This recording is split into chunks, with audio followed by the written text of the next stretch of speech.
پارلمان انگلستان، کنفرانس پارلمانی به مناسبت روز جهانی زن با حضور اعضای هر دو مجلس از احزاب اصلی انگلستان.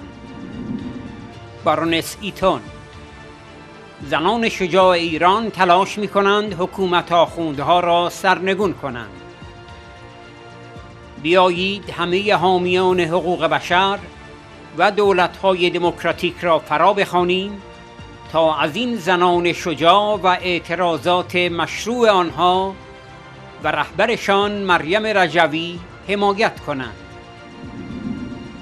سر دیوید ایمس، نماینده ارشد پارلمان انگلستان: در اعتراضات اخیر بر ضد رژیم شعار می‌دادند مرگ بر دیکتاتور، مرگ بر خامنه‌ای، مرگ بر ستمگر، نه شاه می‌خواهیم و نه رهبر.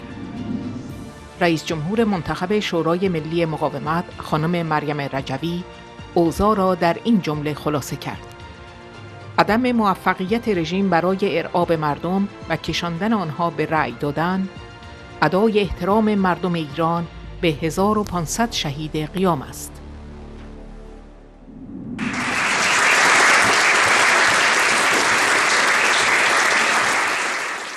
در ادامه کنفرانس پارلمانی در مجلس عوام انگلستان که به مناسبت روز جهانی زن با حضور شماری از اعضای پارلمان از هر دو مجلس و از احزاب اصلی انگلستان برگزار شد، بارونس ایتون، عضو برجسته مجلس اعیان و ناظم پیشین پارلمانی دولت در این مجلس گفت: شگفت انگیز است که باز هم بعد از همه این اتفاقاتی که برای زنان ایرانی رخ داده و حمله های رژیم، هر روز زنان و دختران بیشتری اعتراضات علیه رژیم ایران را رهبری می کنند و به جنبش مقاومت در برابر آخوندها می پیوندند. بارونس ایتون در ادامه سخنانش افزود: Now, we know Mrs. Maryam Rajavi, the President-elect of the National Council of Resistance of Iran, praised Iranian women in a message by saying, "Women actively participate, leading and supporting the protesters. We had already said that women are the force for change and will defeat the mullah's reactionary and religious tyranny. The courageous women of Iran will carry on their struggle until they overthrow the mullah's misogynist theocracy in its entirety and bring freedom and equality to their country. Let's all call upon all human rights loving individuals and democratic governments throughout the world, in particular the UK government, to support those very brave women and their legitimate opposition, NCRI, and their very great leader, Maryam Rajavi. Thank you.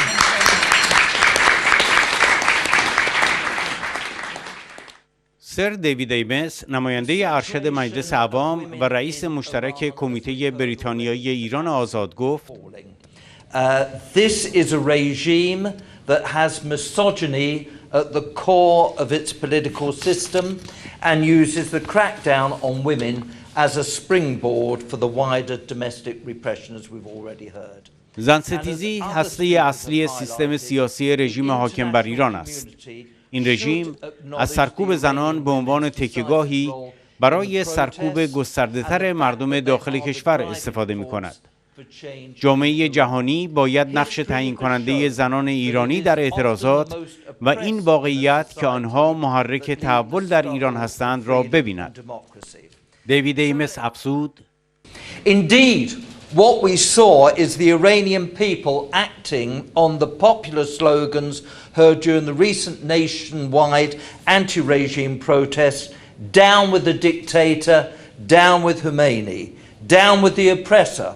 We want neither the Shah nor the supreme leader. So, the NCRI President-elect, Mrs. Maryam Rajavi, summarized the situation when she said, failure of the regime to intimidate people to go to the polls reflects the Iranian people's homage to the 1,500 martyrs of the November 2019 uprisings and of the subsequent uprisings. This is an unprecedented boycott for a resounding no to Khomeini, no to Hurani, and the entirety of the clerical regime, and showed the public's enthusiasm for resistance unit's slogan of "My vote is to overthrow." So I would like to reiterate especially the following, I quote, "So the United Kingdom government, I think, should back, however difficult it is, the popular uprisings in Iran against corruption, misogyny and repression, and support Mrs. Rajavi's 10-point democratic platform for the future of Iran as a viable alternative to the current religious dictatorships ruling Iran. It's so good, ladies and gentlemen, to see you here in large numbers."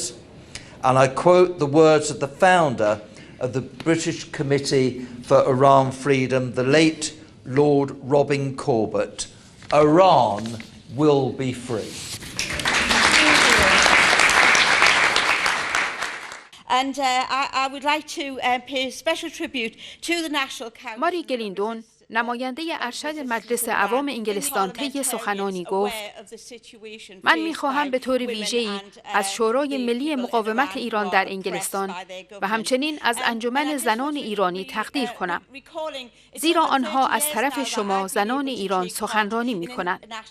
ما به شما در راستای آزادی زنان مدیون هستیم و همچنین یک وظیفه بزرگ داریم برای انجام کارهای بیشتر در همبستگی و به نمایندگی از دیگر نمایندگان پارلمان بریتانیا. ما تلاش خواهیم کرد و به پشتیبانی از تلاش‌های شما ادامه خواهیم داد و صدای شما در پارلمان بریتانیا خواهیم بود.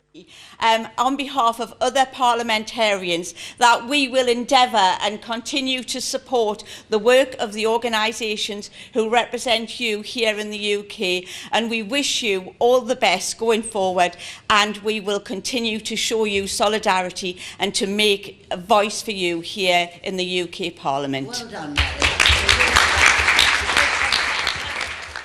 مارتین بیکرز، عضو پارلمان انگلستان، سخنران دیگر جلسه پارلمانی به مناسبت روز جهانی زن در حمایت از زنان ایران بود. وی گفت: When we see the tragedies of stonings and executions in the cruelest way, clearly the civilized world must react and respond to that. وقتی ما فاجعه های مانند سنگسارها و اعدامها را می‌بینیم که به روشنی انجام می‌شود، جهان متمدن باید واکنش نشان دهد. امیدوارم که ما حد اکثر فشار را در سراسر جهان به رژیم ایران تحمیل کنیم. ایران از پتانسیل بزرگی برخوردار است.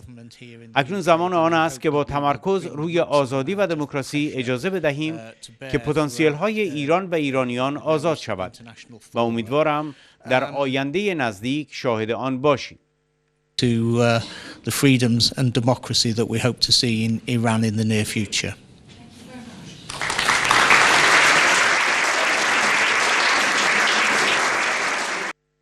I have seen women whose personal lives have met the political burden of Iran theocracy, mullah fundamentalism, democratic denial.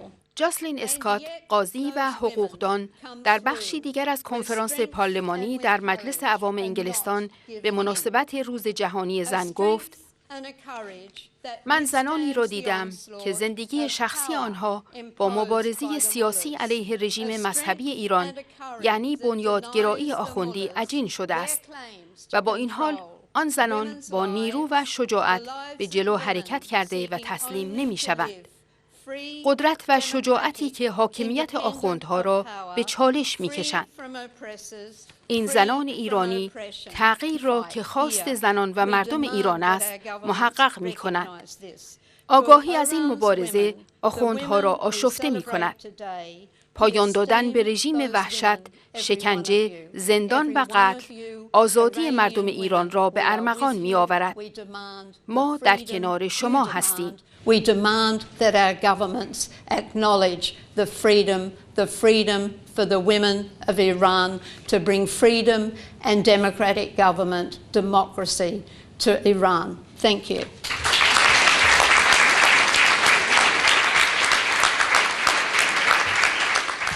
This is the most tyrannical, misogynist regime in the world. سپس مارگارت اوون رئیس انجمن زنان دارای رتبه مشورتی سازمان ملل گفت رژیم ایران مستبدترین و زنستیزترین رژیم جهان است و چقدر شجاع بودند زنان ایرانی که در روز انتخابات پایین ترین نرخ مشارکت در انتخابات از زمان انقلاب 57 رقم خورد. شرایط در ایران بسیار وحشتناک است. باید هیئتی از سازمان ملل به ایران اعزام شود که در مورد زندانها و کشتارهایی که اتفاق افتاده تحقیق کند. باید مسئله حقوق بشر مقدم بر هر گونه تجارت و معاملات دیگر قرار گیرد. We have a UN mission to look at the prisons and we actually do ever so much more to put human rights long before trade and all these other sorts of deals.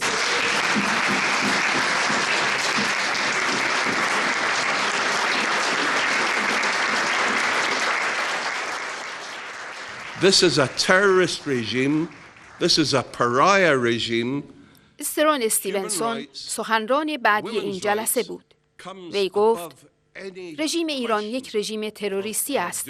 این رژیم یک رژیم دروغگوست که این دروغگویی را در جریان سقوط هواپیمای اوکراینی و نمایش انتخابات که با تحریم گسترده مردم مواجه شد دیدیم.